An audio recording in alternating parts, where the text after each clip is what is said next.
E pelo gancho que me dá para a conversa que teremos agora com o pesquisador de Harvard, professor da Universidade Federal Fluminense, Vitélio Brustolin. Fernanda Manhota também se junta a nós aqui. Vai ser uma conversa quase um painel, um mini WW, digamos assim, aqui no CNN Prime Time, por poder compartilhar o conhecimento de ambos. E queria colocar já desse ponto, a gente já tratou muito da operação militar em si, ainda dá para a gente falar muito a respeito das consequências jurídicas que Nicolás Maduro vai enfrentar nos Estados Unidos, mas queria conversar essa conversa contigo, Vitélio, e deixar a Fernanda Manhota à vontade também para depois fazer suas considerações sobre esta questão do petróleo que foi tão enfatizada por Donald Trump. Esses dados que o NACA nos trouxe aqui ajudam a entender o cenário atual, mas o que pode mudar a partir do momento em que, se tudo o que Trump disse ocorrer de fato, os Estados Unidos administrarem a Venezuela durante uma transição e conseguirem explorar o petróleo venezuelano? Boa noite, Yuri, Fernanda, boa noite a todos. Olha, Yuri, vamos então analisar estrategicamente. Os Estados Unidos, que já são os maiores produtores de petróleo do mundo, têm agora acesso a quase 303 bilhões de barris confirmados. Não é que o Trump não fosse ter acesso a esse petróleo caso o Maduro ficasse no poder, porque tanto o Trump disse que o Maduro ofereceu isso a ele, quanto o Maduro, há poucos dias, disse que estava disposto a negociar com os Estados Unidos o petróleo e as riquezas naturais da Venezuela. Mas o fato dos Estados Unidos estarem agora numa posição de administração, vamos colocar assim, entre aspas, da Venezuela, porque lembra, em alguma medida, o governo provisório que foi colocado no Iraque em 2003, que foi colocado com autorização do Conselho de Segurança da ONU, ou o governo provisório mais curto que teve no Panamá em 1989, que logo mudou porque teve uma eleição, foi para uma transição de poder.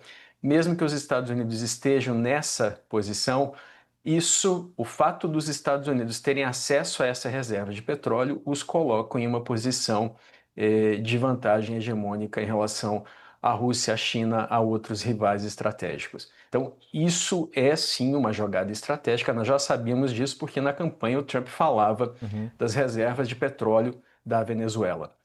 Existe a questão do narcotráfico? Existe. Há pouco vocês falaram que a Venezuela não é uma grande produtora, é verdade. Agora, os Estados Unidos também têm uma operação de combate ao narcotráfico no Pacífico, que é a Operação Pacific Viper, que é justamente para interceptar as drogas da Colômbia, do Peru, do Equador, de outros países da região.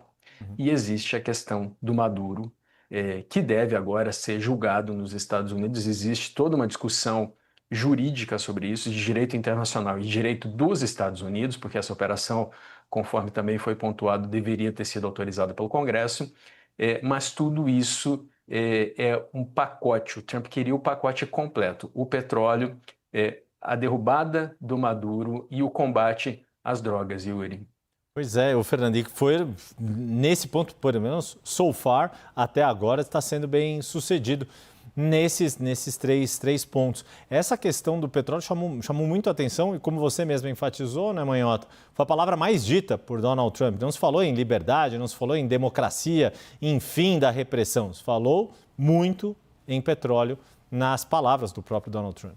Pois é, Yuri, reforçando aquilo que a gente já sabe, né? Diplomacia transacional com foco em ganhos econômicos. É assim que opera Donald Trump, agora na sua versão mais ostensiva, com o uso da força efetivamente. Eu acrescentaria isso que o Vitélio trouxe, o mecanismo quase que colateral e indireto, mas que é muito importante estrategicamente para o governo Trump, que é o efeito que isso gera do ponto de vista do desfalque financeiro e, claro, de segurança energética para com a China, porque a China é o principal comprador desse petróleo venezuelano no contexto das sanções e tudo mais, não só por segurança energética, como eu acabei de falar, mas porque o modelo de financiamento, de concessão de recursos da China para a Venezuela foi baseada em trocas de petróleo. A China é conhecida por fazer poucas exigências, de não solicitar grandes contrapartidas dos seus principais aliados, e principalmente nesse sentido a Venezuela era um deles, né? A Venezuela de Maduro era um deles, e o que caracterizou boa parte dos recursos, que inclusive sustentaram até agora o governo e deram sobrevida econômica à Venezuela, era operado na modalidade de oil for loans, né? Então a ideia de que os empréstimos tinham como garantia o pagamento via petróleo. Se eventualmente essa intenção de Donald Trump se concretiza, ou seja, se os Estados Unidos assumem o controle efetivo sobre esses recursos, isso significa, de certa maneira, suspender a garantia de pagamento dos empréstimos já realizados da China para com a Venezuela. O que, de certa maneira, além de colocar a China numa condição de default, né, de contrato deixando de ser cumprido, desfavorável, tem um efeito geopolítico importante, né? A gente não pode esquecer que hoje China, Rússia, Irã operavam também na região, tendo como uma grande base significativa a própria Venezuela. Então, não é só o controle do petróleo como um recurso energético, um recurso natural que leva à riqueza, o que de fato é verdade, mas também o como isso pode ser usado numa espécie de moeda de troca e de constrangimento geopolítico, imediatamente já tendo efeitos, eu diria, importantes, principalmente sobre a China, Yuri. Falando em China, deixa eu colocar um outro ponto para vocês dois, começando mais uma vez com o Vitélio. A gente viu também Donald Trump falar muito na doutrina Monroe nas falas de hoje, e isso tem sido já discutido há algum tempo, né, destas zonas de influência e do quanto a América como um todo, né, o continente americano, América do Norte, Central e América do Sul, são vistos como uma prioridade para a gestão Donald Trump. É isso que indica, né, isso concretiza, na verdade, toda a ação de hoje, a captura de Nicolás Maduro, concretiza, materializa isso que já estava se desenhando. Agora, em termos dessas criações de zonas de influência, Vitélio, queria ouvir você e depois Fernanda Manhota, que tipo de mensagem também isso passa para outras duas situações de tensão, uma já mais evidente há muito tempo, que é a situação da Ucrânia, daí do ponto de vista da Rússia, porque a Rússia não pode também ter uma ingerência maior na Ucrânia se os Estados Unidos acabaram de fazer o que fizeram com Nicolás Maduro, e no futuro a China não poderia tomar também alguma atitude em relação a Taiwan, já que os Estados Unidos tiraram o líder constituído de um país, por mais que seja um líder ditatorial, eleito numa eleição fraudulenta, que se manteve no poder a despeito de ter ficado evidenciado aí o descontentamento da sua própria população, Vitélio? Olha, Yuri, essa pergunta é excelente, porque quando nós rasgamos o direito internacional, os países que mais são prejudicados são os países mais fracos. Faz 4 anos que a Rússia reinvadiu a Ucrânia e nós falamos com frequência sobre essa questão e sobre os posicionamentos do governo brasileiro, não exatamente do Itamaraty, que tem condenado essa ação da Rússia na ONU, mas do governo em si, dos governos, foram 2 nesse período. O direito internacional, por mais falho que seja, essas instituições que foram criadas, esse multilateralismo, ainda se mantinha de pé. É verdade que o fato dos crimes do regime Maduro terem sido relatados pela ONU, crimes de perseguição a opositores, torturas, estupros. Vamos lembrar aqui um país com 28 milhões de pessoas que tem 8 milhões de refugiados. Então já estava claro que as instituições internacionais não estavam funcionando, porque organizações que foram criadas lá em 1945 e que não foram capazes de mitigar os efeitos desse regime ditatorial, que por mais de 2 décadas e meia cometeu atrocidades contra a sua população, já demonstram falhas do direito internacional. Agora, também é verdade que ao se rasgar a Carta da ONU dessa forma, por quê? Porque operações como essa precisam ser autorizadas pelo Conselho de Segurança. Não foi autorizada. Não foi autorizada também a invasão do Iraque em 2003. Não foi autorizado que a Rússia invadisse a Ucrânia para fazer justiça com as próprias mãos no Donbás em 2022. Aliás, a Corte Internacional de Justiça, que é o Tribunal da ONU, em março de 2022, disse que não havia nenhum indício de genocídio no Donbás, e mesmo que houvesse, a Rússia não poderia fazer justiça com as próprias mãos.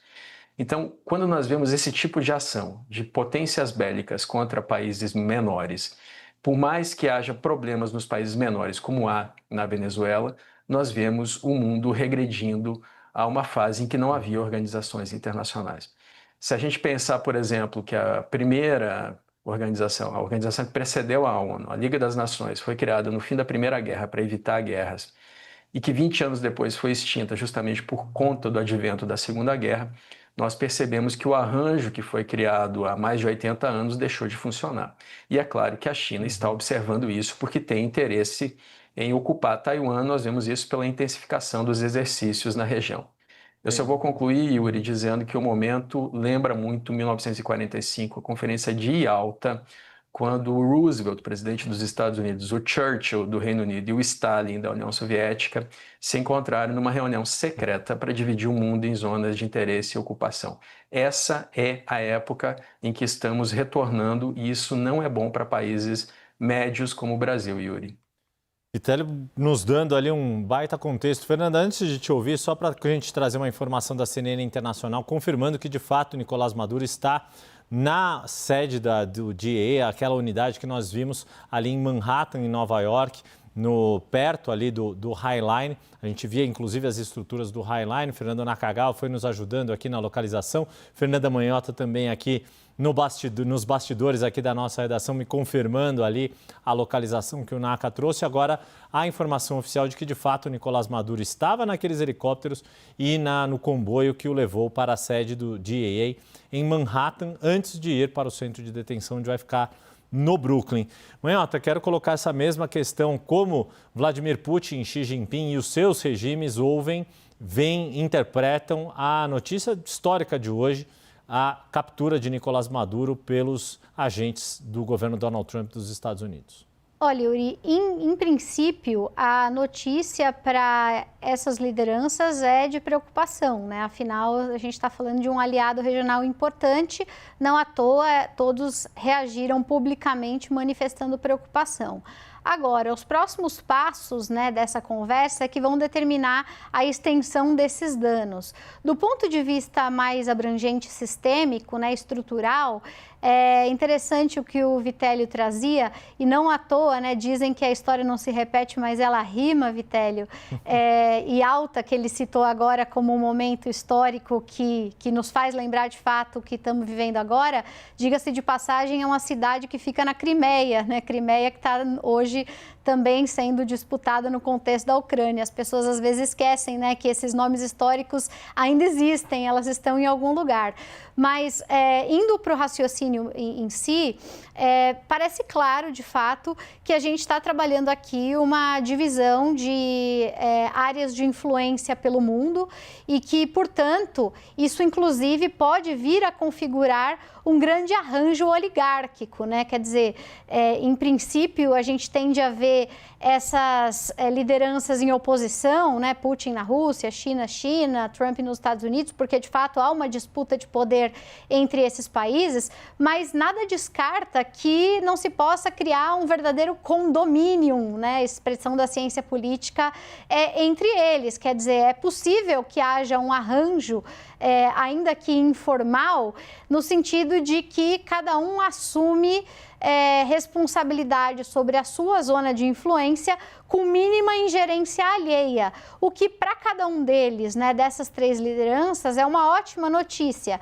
Limita as ambições globais de cada um deles, porque de fato isso fica comprometido, mas garante uma certa autonomia de ação sem ingerência no entorno mais imediato que lhes convém. A China em Taiwan e na Ásia imediata ao Pacífico, a Rússia em relação à Ucrânia, mas também à Europa, né, Europa Oriental e parte da Europa Ocidental, e os Estados Unidos nas Américas. Então, ainda é cedo, eu diria, para descartar que esse cenário que traz insegurança e instabilidade para todos nós, principalmente para os países médios e menores, pode eventualmente, para essas grandes lideranças, né, de países centrais como esses três, representar uma oportunidade de governança, né? Quer dizer, o mundo vai mal, mas para esses líderes talvez não seja o pior cenário. É algo que a gente tem que considerar.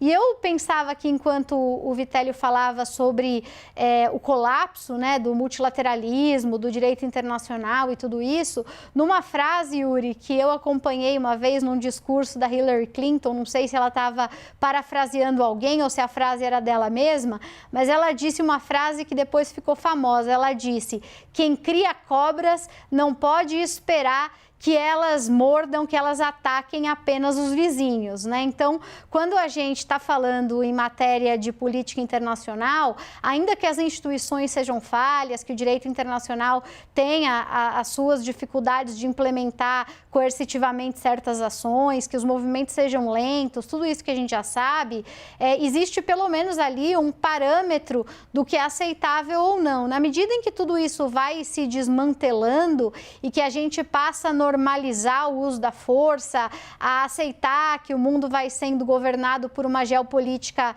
orientada, né, pelas capacidades, em que prevalece a lei da selva e tudo isso, a gente regride não só institucionalmente, mas também do ponto de vista das nossas seguranças, né, quer dizer, das nossas garantias de liberdade. E é um pouco isso hoje que está em discussão. O governo Trump, particularmente, está evitando tratar esse assunto como um ataque à Venezuela. Não está tratando dessa maneira. Por quê? Porque está tentando imprimir, né, play the Panamanian Card. Então, eles estão tentando remontar a um caos do final dos anos 80 e atribuir a essa ação um caráter quase de pessoa física. Eles estão querendo dizer assim, olha, não fomos lá destituir o presidente da Venezuela em exercício, nós fomos lá cumprir um law enforcement, né, como se fosse um mandado de busca de um criminoso internacional, e é isso que nós fizemos.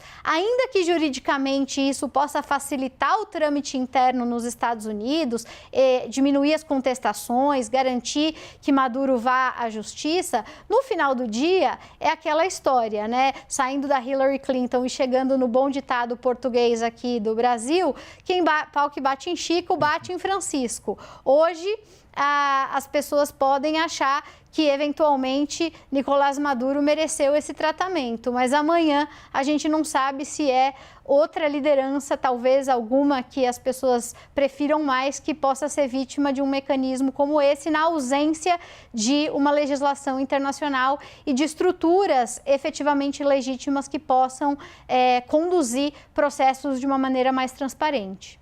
Pois é, e aí acho que vocês dois trouxeram aí os prognósticos, né, desse momento, do que aconteceu hoje e de toda essa repercussão geopolítica, mas acho que eu também queria questioná-los a respeito de um olhar das últimas experiências que os Estados Unidos tiveram mais assintosas, que vocês próprios já mencionaram, o caso Panamá, né, Ortega, a questão do Iraque 2003, que é todas as menções que Donald Trump fez ao petróleo hoje remetem muito a isso, mas tanto no Iraque, que havia o pretexto das armas de destruição em massa, mas havia muito interesse no petróleo iraquiano, toda a questão envolvendo o Afeganistão e a forma melancólica como os Estados Unidos deixaram o país alvo de crítica do próprio Donald Trump. Começando contigo, Vitélio, o que se pode esperar desse termo que estamos vendo ainda na tela, de uma eventual administração dos Estados Unidos na Venezuela, que ainda não está clara e que não há nem sequer clareza do quanto há colaboração ou não dos generais, dos militares, das pessoas fortes do regime de Nicolás Maduro? Olha, nesse momento na Venezuela, Yuri, seria importante que houvesse algum tipo de arranjo internacional. A Espanha tem proposto isso.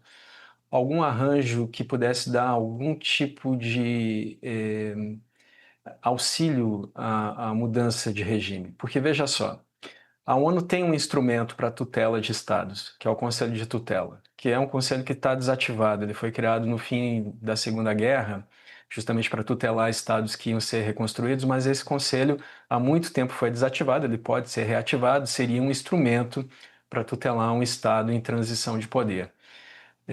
No caso do Iraque, por exemplo, teve uma coalizão, né? Uma coalizão para a transição de poder, uma coalizão que já tinha o provisório no nome. Ela ficou um ano lá, foi acusada de corrupção, de não lançar dinheiro, recursos que tinham sido entregues, enfim. Teve várias críticas a essa coalizão. No caso do Panamá foi muito rápido, né? Foi uma intervenção que levou a eleições no Panamá e o Panamá seguiu o seu caminho depois. Os Estados Unidos se retiraram do Panamá 10 anos depois, em 1999, e voltaram para o Panamá esse ano por pressão do Trump. Agora, tudo isso é muito autoritário. Tá? Não, o Maduro é um ditador, ele roubou as eleições do ano passado, as atas das eleições demonstram isso. Mas há mecanismos para que não aconteça esse tipo de intervenção nesse estilo que o Trump está fazendo, porque isso gera um problema em relação às organizações internacionais, como a gente vinha falando, ao direito internacional, e gera um problema interno também na legislação dos Estados Unidos. Ele usou o mesmo argumento que utilizou para bombardear o Irã no ano passado, as usinas nucleares do Irã. Ele disse, olha, o Irã representa uma ameaça iminente aos Estados Unidos, eu preciso fazer o bombardeio, depois eu vou e me justifico no Congresso. Ele argumentou que os narcotraficantes, o Maduro como líder do regime, segundo a argumentação do Trump, era um perigo iminente aos Estados Unidos e por isso, como comandante em chefe das Forças Armadas, agiu para depois e justificar no Congresso. Esse argumento pode ser usado em outros países da região. Nesse momento, por exemplo, tem organizações criminosas sendo designadas como terroristas na região, inclusive no Paraguai, com apoio do Paraguai. No Brasil, existe uma pressão para que Comando Vermelho e PCC sejam designadas como organizações terroristas. Tudo isso para dizer o seguinte, esse mundo que está sendo construído agora, ele não é um mundo que nos aproxima mais da paz, como Trump vem dizendo, que ele vai fazer a paz pela força. É um mundo de incertezas que faz com que nações menores procurem se defender por meios próprios. E aí nós vemos países como o Japão falando em armamento nuclear. O Japão que foi atingido por 2 bombas atômicas na Segunda Guerra. A Coreia do Sul falando em armamento nuclear, porque a Coreia do Norte tem 50 ogivas. A Polônia falando em armamento nuclear, porque foi invadida primeiro pelos nazistas e depois pelos comunistas. Assim, países pequenos da Europa, a Alemanha, por exemplo, que tem tecnologia e pode se tornar nuclear em poucas semanas, estão nesse momento olhando para recursos que não sejam recursos de cooperação, recursos de segurança coletiva, mas sim recursos de corrida armamentista, sobretudo nuclear, que torna tudo muito mais perigoso. E aí só vou finalizar dizendo que um desses países que vem se armando em larga escala é a China, que tinha 350 ogivas, agora está com 600 e quer chegar a 1.500 nos próximos anos, Yuri. Nossa, e números que a gente vai acompanhar, mas que ajudam a entender bem o novo estado de coisas, né? O novo arranjo global que está sendo construído com a gente.